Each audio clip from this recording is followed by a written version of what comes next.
Hi, Robert Herzstein from California worries that I'm simply frittering away the time to tackle global warming. I would say, though, no, we've actually been frittering away the last 20 years following solutions that we knew weren't going to work, like the Kyoto-style protocol. Instead, we need to find smarter ways by investing in research and development, which is essentially the point that I try to make in the film.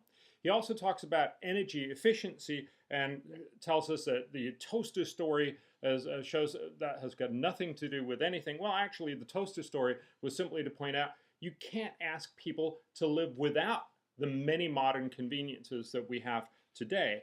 He's absolutely right about the fact that we need to have a lot higher energy intensity. And remember that in our models, we're actually estimating back till 2100 that we will have a dramatic increase in energy intensity. We'll actually be able to produce so much more per energy unit involved that for every dollar we produce, we'll use about 80% less energy. Yet, when all that is said and done, we will still have to cut, and that's the real hard task, and that's a task that I tried to tackle in the film.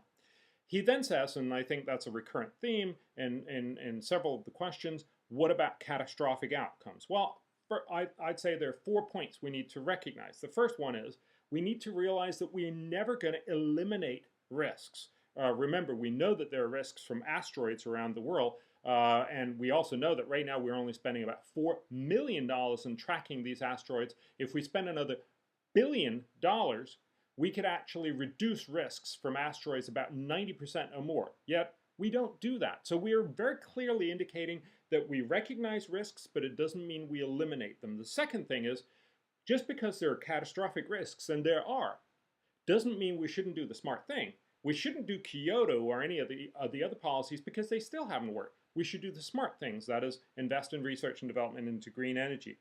If we're very worried, we should actually reflect that in our results. I propose, and the Nobel laureates that I've worked with are proposing we should spend $100 billion on research and development into green energy. If you're very worried, you should push that forward and say, let's spend $150 billion. If you're less worried, perhaps you should only say, let's spend $50 billion.